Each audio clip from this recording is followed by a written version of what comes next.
The unsurpassed, penetrating and perfect truth is seldom met with, even in 100,000 myriad kalpas. Now we can see and hear it. We can remember and accept it. I vow to make the Buddha's truth one with myself. Homage to the Buddha, homage to the Dharma, homage to the Sangha.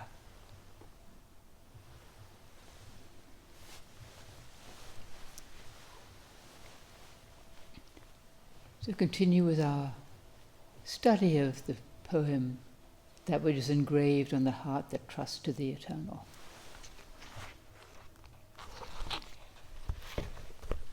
Do not chase after external entanglements, or stoically abide in some inner void where suffering is denied.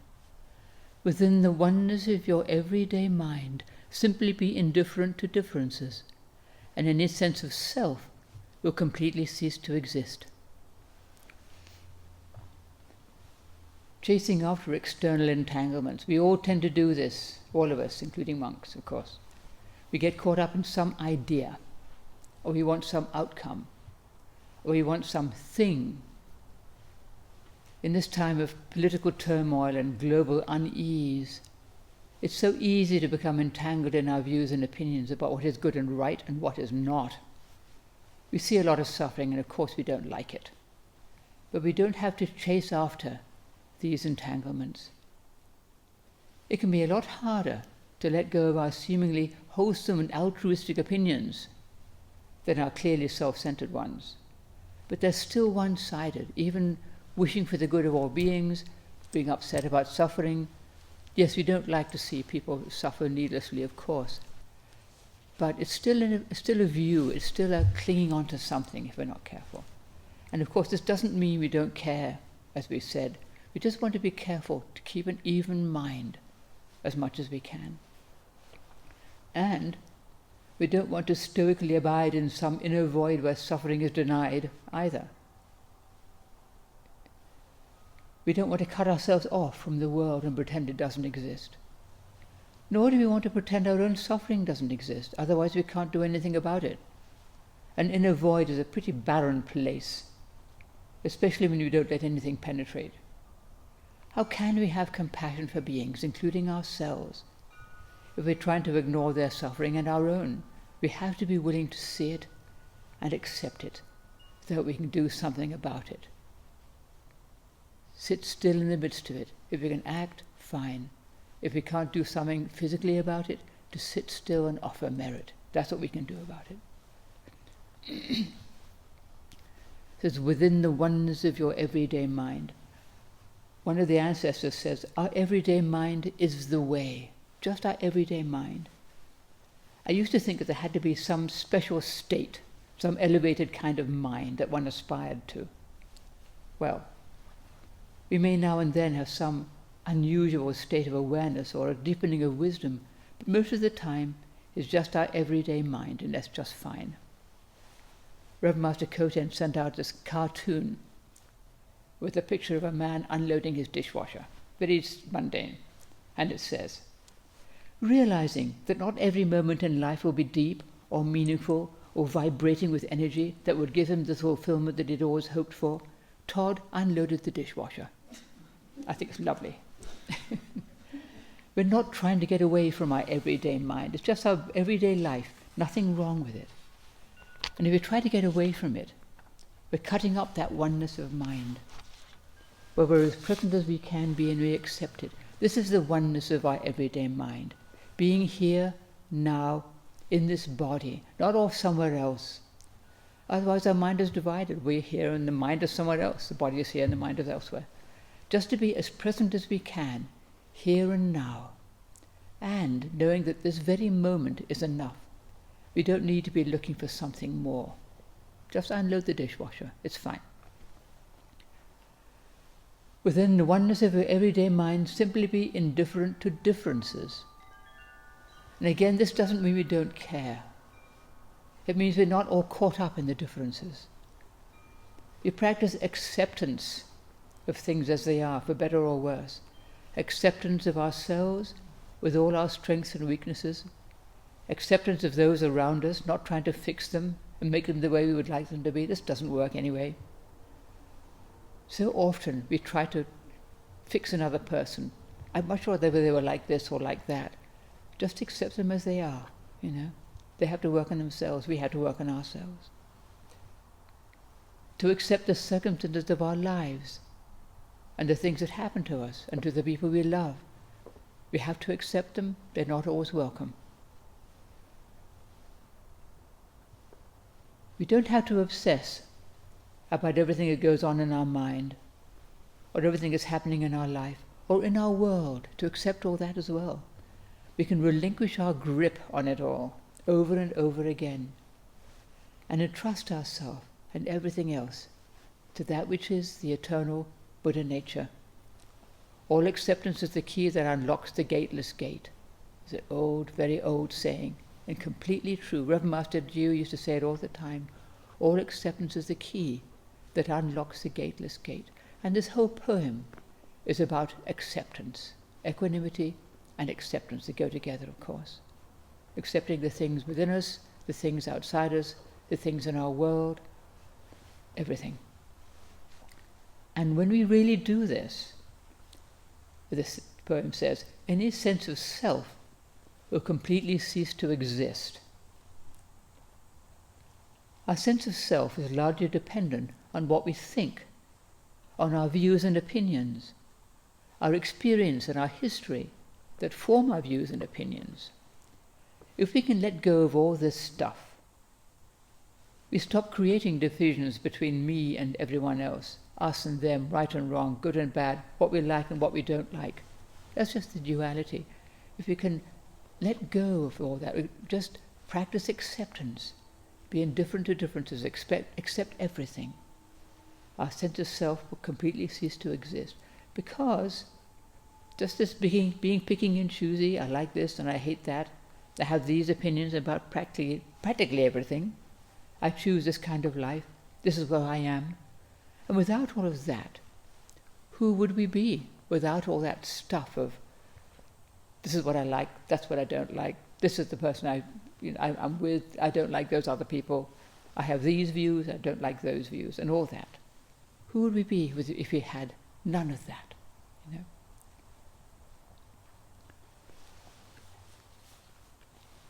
If you try to stop all mental activity in order to bring yourself back to stillness, your stillness will all the more be filled with mental busyness, for you are merely attaching yourself to duality, rather than coming to know the oneness of your everyday mind. If you are not conversant with this oneness of mind, both your stillness and activity lose all their merit. Trying to stop all mental activity in order to bring ourselves back to stillness, well, good luck. In some forms of meditation, people try to stop all their thoughts, but we don't do that. It's really hard and it really doesn't work, actually. It doesn't help. It doesn't help us deal with our stuff. You're just stopping things. And they come back when you stop doing that. We let our thoughts come and go, as we know, and we try not to get caught up in them. And as Soto Zen says, if we try to stop all mental activity in order to be still, our seeming stillness will all the more be filled with mental busyness. It's like trying to stop thought with thought. We just end up frustrated and not at peace. Because we are merely attaching ourselves to duality, as she says, trying to attain stillness and ignore our normal everyday mind and its functioning. There's nothing wrong with thoughts arising, as we said. Just getting all caught up in them, gripping onto them, that creates problems. We need to come to know the oneness of our everyday mind and accept it. That ordinariness, just being here now, doing what we're doing. And this oneness is when we aren't trying to battle our thoughts, but just letting them come and go and being as present here and now as we can. When we're distracted, we lose that oneness. The body may be here, but our mind is somewhere else. And of course, a lot of the time we do that. Just keep coming back, just being as present as we can in this body, right here, right now, doing what we're doing, however mundane or however complicated, however important or unimportant it may be.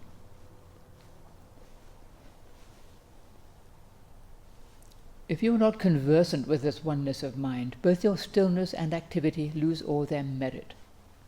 We exhaust ourselves trying to get rid of our thoughts. Or we can exhaust ourselves doing that. And we're not really still, we're not at peace. Trying to stop all our mental activity. It doesn't work and it's exhausting. To be here in this very moment, not caught up in our thoughts about something else. This is to practice the oneness of mind. Very ordinary, very straightforward, what we try to do every day. Of course, all this does not mean that we shouldn't think. We have to think. We have to figure things out, to make plans, to make decisions. But we don't have to be constantly dwelling on what we want and what we don't want. What I'm going to do tomorrow, what we like and what we don't like, our endless opinions about everything, which comprises a lot of our mental activity, which makes us feel like a self, and which keeps us from being at peace. It sounds easy, but of course it's not that easy. If you try to grant existence to anything, it will cease to have existence. If you pursue emptiness, you turn your back on true emptiness. Hence, the more you talk about it or ponder on it, the more you turn yourself away from being in accord with it. Terminate your talk, cease your pondering, and there will be nowhere that you will not converse with it. If you try to grant existence to anything, it will cease to have existence. Trying to give something existence, saying, this is real, and grabbing onto it, whether it's a thing, or an idea, or an opinion. It isn't real existence, it's just an idea, or a transient thing, and it won't be the reality. It's just a thought about something. It doesn't give it real existence. And if you pursue emptiness, you turn your back on true emptiness. We're looking for emptiness as just an idea. How can we really look for emptiness? And if we try to do this, we miss the real emptiness with a capital E, the true insubstantiality of it all, because we're trying to grab hold of something that's just an idea. And I'll come back to emptiness. It's more than just insubstantiality. Hence, the more you talk about it or ponder on it, the more you turn yourself away from being in accord with it. Don't try to figure it all out by talking or thinking about it. Terminate your talk, cease your pondering, and there will be nowhere that you will not converse with it.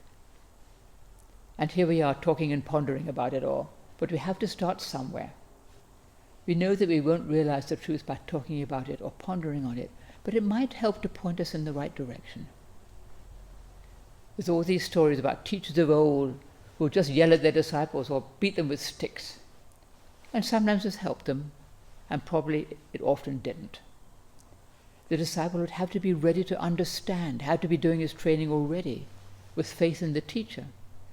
And that isn't always clear in the stories. It sounds like you just walk up to somebody, bonk them with a stick, and they're enlightened. Well, it's not that straightforward. Maybe they've trained for 30 years ahead of time. So, to keep that in mind. Terminate your talk and cease your pondering.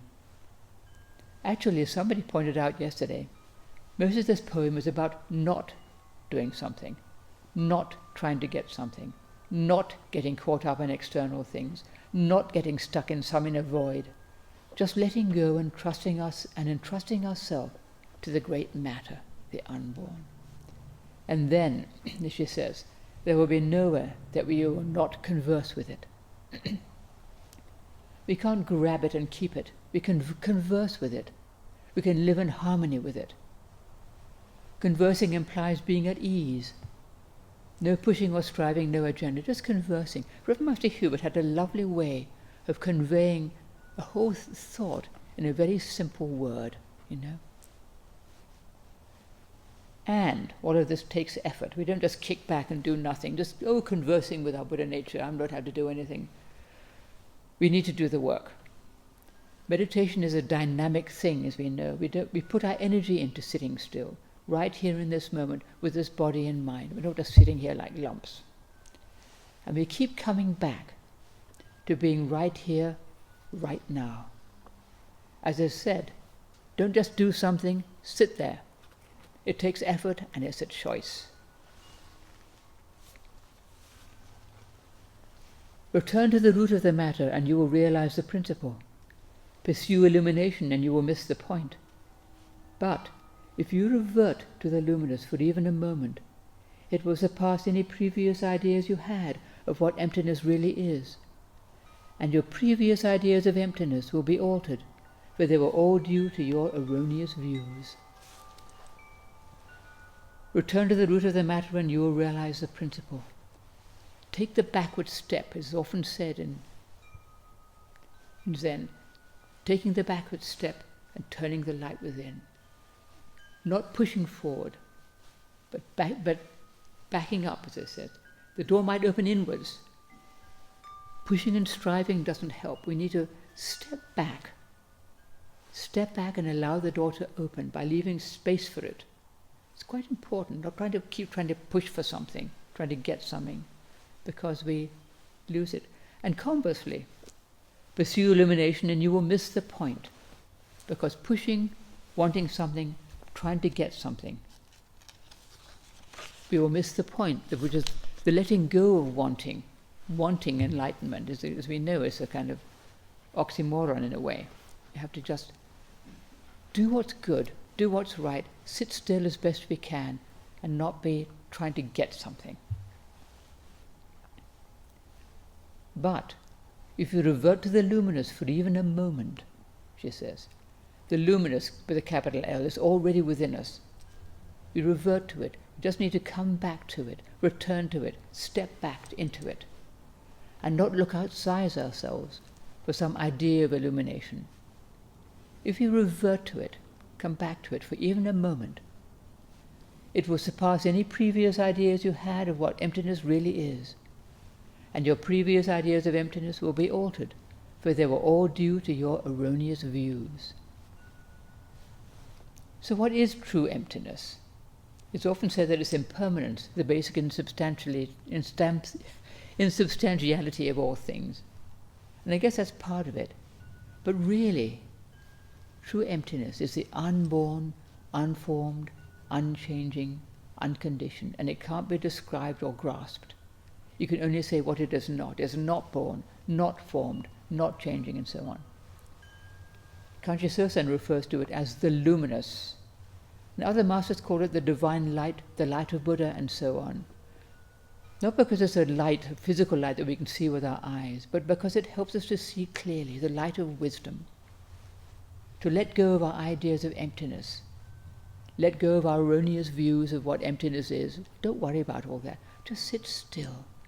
Return and trust that light within and realize the truth. So just sit still. Don't try to figure it all out. And just trust that we have the luminosity, Buddha nature within us. Whether we see it or not, we can entrust ourselves to it. Trust it. This is that which is engraved upon the heart that trusts to the eternal. Homage to all the Buddhas in all worlds. Homage to all the Bodhisattvas in all worlds. Homage to the scripture of great wisdom.